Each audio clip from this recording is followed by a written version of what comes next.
আসসালামু আলাইকুম রহমতুল্লাহি ওয়া বারাকাতুহু। সুপ্রিয় দর্শক, আজকে আমার কোয়েল পাখি 40 দিন বয়স চলতেছে। আমার পাখিগুলা একদম সুস্থ আছে আল্লাহর মতে। আশা করা যায় বৃহস্পতি শুক্রবারের ভিতরেই ডিম দেওয়া শুরু করবে। আমি প্রত্যেকটা আপডেট ভিডিও আপনাদেরকে দেখানোর চেষ্টা করি। 500 কোয়েল পাখি আমার এই খাঁচার ভিতরে, 5 তলা বিশিষ্ট এই খাঁচা।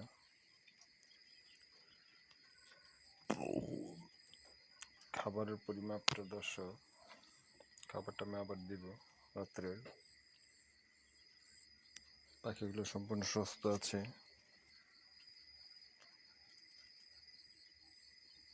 লেদাগুলো আপনারা পারলে প্রতিদিন পরিষ্কার করবেন, কারণ যতটা পরিষ্কার পরিচ্ছন্নতা রাখবেন ততটা পাখির জন্য নিরাপদ, যত গ্যাস কম হয়।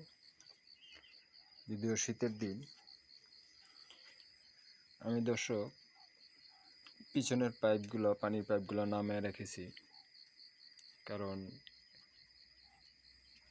আমি সকালবেলা কৃমির ডোজ দিব। কারণ যেহেতু ডিমে এসে পড়তেছে, এখন অ্যান্টিবায়োটিক দিব না, তাহলে ডিমে গ্যাপ হয়ে যাবে। সকালে আমি কৃমির ডোজ দিব, এই জন্য পানির পাইপগুলো নামায় রাখছি, যে সকালে দিলেই সারা রাত্রে যে খাবার দাবারগুলো খাইব, পানির পিপাসাটা থাকবো।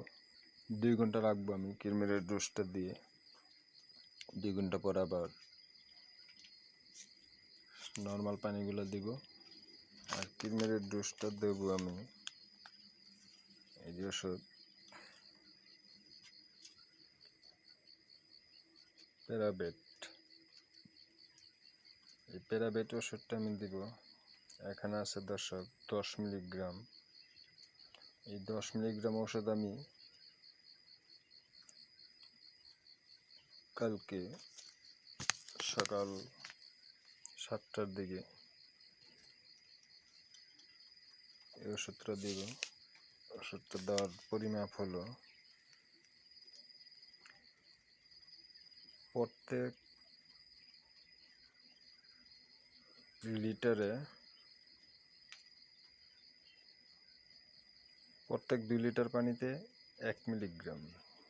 তাহলে 10 মিলি ওষুধ আমার 20 লিটার পানি লাগবে। আমি এখান থেকে প্যারাবেট ওষুধটা 16 লিটার পানিতে 8 লিটার পরিমাপ দেব। দেওয়ার পরে 2 ঘন্টা পাইপে রাখবো, কারণ সারা রাত্রে তারা পানি না খেয়ে থেকে যে খিদাটা লাগবে, সকালবেলা পানির পিপাসায় পানিটা যতটুকু পরিমাণ খেয়ে নিবে।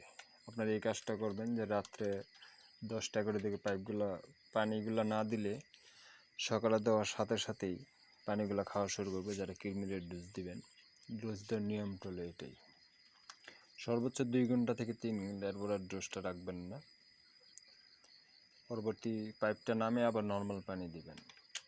আমি অ্যান্টিবায়োটিক কোর্সটা পুরো করেছি, আজকে একে 3টা ডোজ গেছে। এখন কৃমির ডোজ দেওয়ার পরে আমি ভিটামিন ডোজ দেওয়ার চেষ্টা করব। ভিটামিন ডোজটা দেওয়ার পরে টিমটা পুরোপুরি আসবে ইনশাল্লাহ। দর্শক, আমার পাখিগুলো আলহামদুলিল্লাহ সুস্থ আছে। তো আপনারা যারা খামার করবেন এই জিনিসগুলো লক্ষ্য করবেন, কোন ডোজগুলো কীভাবে দিতেছি। এগুলো খুবই কার্যকারী, খুবই গুরুত্বপূর্ণ পাখিগুলো সুস্থ রাখার জন্য। আর এই ঠান্ডার দিনে আমি আবারও বলছি, হালকা একটু কুসুম গরম পানি দিবেন, তাহলে পাখি 90% সুস্থ থাকে। আজকের মতো এই পর্যন্তই। আসসালামু আলাইকুম রহমতুল্লাহি ওয়া বারাকাতুহু।